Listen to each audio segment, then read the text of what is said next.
Hello and अस्सलाम वालेकुम। Welcome to my YouTube channel Zaidi sports. तो जनाब कुछ टॉपिक्स हैं जिनके हवाले से आज की वीडियो में बात करेंगे।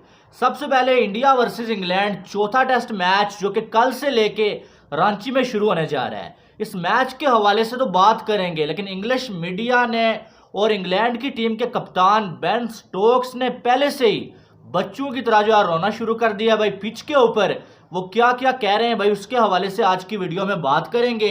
और साथ में नासिर हुसैन ने अपनी टीम इंग्लैंड की टीम को चैलेंज कर दिया है, उनका क्या कुछ कहना है वो भी आज की वीडियो में आपके साथ शेयर करेंगे। साथ में जायसवाल के हवाले से बहुत सारी बातें जो है चल रही थी, उनके हवाले से भी बात करेंगे। तो आपसे गुजारिश है वीडियो को लाइक करिएगा और चैनल को सब्सक्राइब करिएगा ताकि आने वाली तमाम अपडेट्स आपको बर वक्त मिल सकें।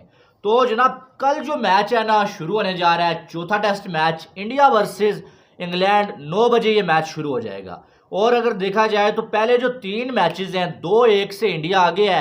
पहला मैच इंग्लैंड जीता हुआ है और बाकी के 2 मैचेस इंडिया ने बुरी तरह से इंग्लैंड को हराए हुए हैं। अब अगर देखा जाए तो ये मैच जीतना इस सीरीज को बराबर करने के लिए इंग्लैंड के लिए बहुत ज़रूरी है और इंडिया को जो है वो एक मैच ये जीतना है भाई, तो इंडिया ये सीरीज जो है जीत जाएगा बड़े आराम के साथ। अब अगर देखें तो यहाँ पर सबसे पहले आपको मालूम है कि जसप्रीत बुमराह को रेस्ट दिया गया है और जसप्रीत बुमराह इस मैच में नहीं खेलने वाले हैं, वो जो है वो इस मैच में रेस्ट करेंगे। अब सवाल ये पैदा होता है कि जसप्रीत बुमराह की जगह पे कौन सा बंदा डेब्यू करेगा। आकाशदीप का नाम भी आ रहा है और साथ में अगर देखा जाए तो ये भी खबरें आ रही हैं कि शायद मुकेश कुमार ही खेल लें। इंडिया की प्लेइंग 11 की अगर बात करें ना तो प्लेइंग 11 इंडिया की सेम तो नहीं होगी, एक तब्दीली होगी। रोहित शर्मा आपके कप्तान हैं, जायसवाल उनके साथ ओपनर आ जाएंगे। 1 डाउन पे आपके जो है वो शुभमन गिल आ जाएंगे। लास्ट मैच में अपनी सेंचुरी से रह गए थे शुभमन गिल, ठीक है। 4 की बात करें तो 4 पे आपके पास जो है वो रजत पाटीदार भी मौजूद हैं और साथ में ये भी हो सकता है देवदत्त पाटिकल को जो मौका मिल जाए, लेकिन मुझे ऐसा लग रहा है कि रजत पाटीदार को ही एक मौका और मिलना चाहिए और मिलेगा भी। आपने इतने खिलाड़ियों को 10-10 12-12 चांस दे दिए तो इसको सिर्फ जो है वो 2 से 3 4 क्यों, तो मुझे ऐसा लगता है इसको एक आध मौका और मिलना चाहिए, ठीक है। तो 4 पे आपके रजत पाटीदार ही होंगे। अगर केएल राहुल होते फिर शायद रजत पाटीदार ना खेलते, ठीक है। वैसे उन्होंने जो है वो इस पूरी जो सीरीज में जितने मैच खेले हैं ना, कुछ कमाल अभी तक कर नहीं सके हैं वो, लेकिन वो खेलेंगे। और 5 की बात करें तो सरफराज खान, क्या कमाल का डेब्यू किया है बंदे ने। दोनों मैच इनिंग्स में जो है वो अपनी सेंचुरी से रह गया भाई। एक बार जो है रन आउट करवा दिया गया, दूसरी बार डिक्लेयर कर दिया गया, अदरवाइज उसने सेंचुरी बना लेनी थी। लेकिन जितना उसने खेला है ना, उसने अपनी काबिलियत जो है दिखा दी है, आतंक मचा के रख दिया जिस तरह से वो खेला है, कमाल खेला है। तो 5 पे आपके सरफराज हो गए, ठीक है। और अगर 6 की बात करें तो 6 पे आप जो है वो कौन खेलेगा, ध्रुव जुरैल जो है वो आपको खेलते हुए नजर आएंगे 6 पे। लास्ट मैच में एक इनिंग्स में जो है वो 50 के करीब पहुंचे थे लेकिन आउट हो गए थे, लेकिन बड़े अच्छे शॉट्स उन्होंने खेले थे। तो 6 पे आपको जो है जुरैल जो है नजर आएंगे। 7 की बात करें तो 7 पे आपको जो है वो आर अश्विन नजर आएंगे और उनका बड़ा रोल यहाँ पर होने वाला है। जैसी पिच बनने जा रही है, पिच भी आपको बताने वाला हूँ कि कैसी होगी, ठीक है। 8 पे कुलदीप यादव और 9 की बात करें तो अब 9 पे जो 7 पे जडेजा, 8 पे अश्विन और 9 पे कुलदीप यादव। जडेजा का नाम मैंने थोड़ा लेट रख दिया, ठीक है। 9 पे कुलदीप यादव होंगे और 10 और 11 अब 2 पेसर। एक तो आपके मोहम्मद सिराज हो गए, दूसरा पेसर कौन आने वाला है। अब यहाँ पर आकाशदीप भी है, मुकेश कुमार भी है, तो जसप्रीत बुमराह नहीं है तो एक आध पेसर तो और खेलेगा ही। तो मुझे ऐसा लगता है कि शायद आकाशदीप को डेब्यू करवा दिया जाए। खबरें आ रही हैं कि आकाशदीप को डेब्यू करवाया जाएगा और ऐसा भी हो सकता है कि शायद 3 नहीं बल्कि इंडिया 4 स्पिनर्स के साथ खेले पिच को देखते हुए और अक्षर पटेल को भी डाल दिया जाए, ये भी हो सकता है। और शायद एक ही पेसर के साथ जाए, लेकिन ज़्यादा चांसेस ये हैं कि 2 पेसर के साथ और 3 स्पिनर्स के साथ इंडिया जो है इस मैच में जाने वाला है, ठीक है। तो ये जो है वो इंडिया की प्लेइंग 11 होने वाली है। अब पिच की अगर बात करें ना तो भाई साहब जसप्रीत बुमराह नहीं खेल रहे हैं, इंडिया के मेन फास्ट बॉलर नहीं खेल रहे हैं और 3 स्पिनर्स खेल रहे हैं, सारे के सारे आप ये कह सकते हैं काबिल स्पिनर हैं। तो आप इस चीज़ को देखते हुए ये इतना सा अंदाज़ा तो लगा सकते हैं कि यहाँ पर शायद आपको रैंक टर्नर देखने को मिले, जो कि पिछले 3 मैचेस में आपको नहीं देखने को मिला।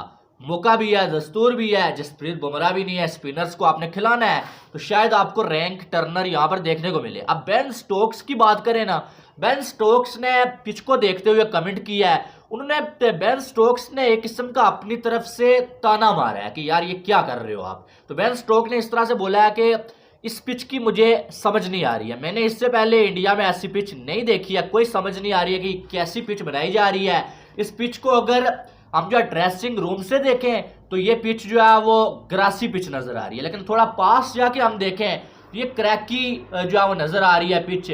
और अगर देखा जाए तो यानी कि बेन स्टोक्स का कहने का मकसद ये था कि ये पिच मेरी समझ से बाहर है और ये पता नहीं इंडिया क्या बना रहा है, यानी कि इससे पहले जो नहीं बनाया वो इंडिया बना रहा है। इनकी पहले से ही बेन स्टोक्स ने जो है वो थोड़ा जो है वो रोना शुरू कर दिया है। इसको रोना ही बोलते हैं कि पहले से थोड़ा जो माहौल है वो क्रिएट करो, और जब आप हारने लगो या पिच जो है वो आपके मुताबिक ना चले, आप शोर डाल लो कि मैंने तो पहले ही बोला था ये पिच जो है वो समझ नहीं आ रही है, ये पता नहीं इस बार इंडिया ने क्या बना लिया है। तो वही जो है बेन स्टोक कह रहा है कि वो यानी कि उसकी बात उसे समझ ही नहीं आ रही है, पगला गया है, कि कह रहा है भाई ड्रेसिंग रूम से देखो ग्रासी नजर आ रही है और पास आ जाओ थोड़ा तो ये पिच जो है वो कुछ जो क्रैकी सी नजर आ रही है, कोई समझ नहीं आ रही है कि ये पिच कैसी बनाई जा रही है। लेकिन मैं आपको बता देता हूँ ये पिच कैसी बनाई जा रही है, ठीक है। ये पिच वैसी ही है जैसे पहले मैच में पिच नहीं थी कि स्पिनर्स को हेल्प देगी ये पिच। पहला मैच आपको पता है इंग्लैंड जीता था, स्पिनर्स को ये पिच हेल्प देगी और साथ में बैटर्स को भी थोड़ी बहुत जो है वो हेल्प इस पिच से मिलेगी। जैसे आपने देखा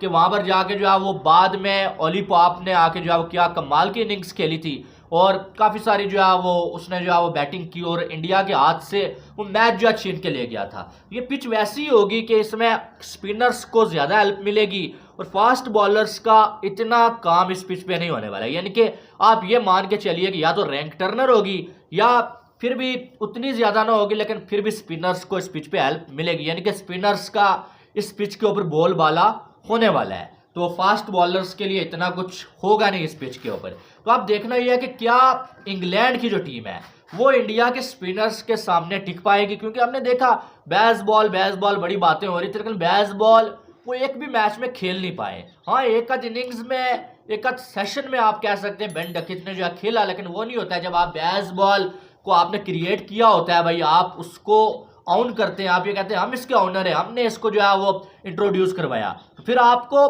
खेलना पड़ता है, खेल के बताना पड़ता है। लेकिन England, to be honest, England जो है बेसबॉल नहीं खेल पाया। और अगर ये कहा जाए ना कि इंडिया में इंग्लैंड का बेसबॉल दफन हो गया है तो कुछ गलत नहीं होगा, क्योंकि उन्होंने ये जगह जगह अप्लाई किया। उन्होंने ऑस्ट्रेलिया पे अप्लाई किया, कुछ कामयाबी उनको मिली, पाकिस्तान पे अप्लाई किया, एक ही दिन के अंदर 4-4 सेंचुरियां बना दी थी, 500 रन बना दिया था, कामयाब हो गए।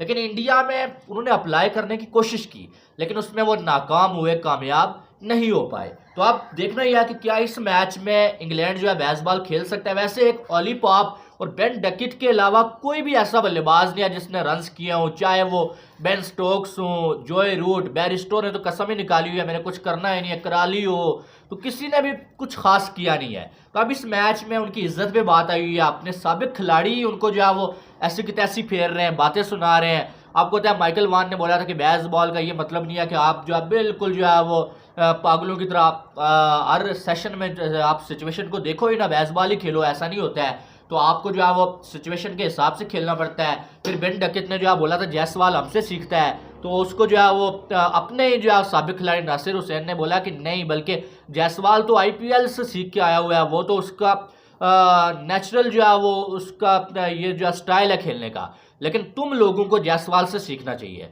अब जो नासिर हुसैन है उन्होंने बोला है कि जो ये कह रहे थे कि जायसवाल हमसे सीखता है भाई और जो इंडिया बेसबॉल खेलता है इसका क्रेडिट हमें देना चाहिए, तो अब उनको ये चैलेंज है कि भाई वो इंडिया के सामने इस मैच में बेसबॉल खेल के दिखाएं, इस मैच में बेसबॉल खेलें और जीत के आएँ।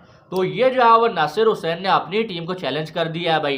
तो उनको प्रेशर तो वैसे ही है इंडिया की टीम का, लेकिन साथ में अपने साबिक खिलाड़ी और अपना मीडिया भी उन पर प्रेशर डाल रहा है, और दूसरी साइड मीडिया उनका रो रहा है, खिलाड़ी उनके कप्तान जो है पिच को लेके जो है वो तरह तरह की यानी कि पगला कर बातें कर रहे हैं कि इधर खड़े होकर देखो तो पिच कुछ और नजर आ रही है, पास जाओ तो कुछ और नजर आ रही है, इनके कुछ समझ नहीं आ रहा है उनको।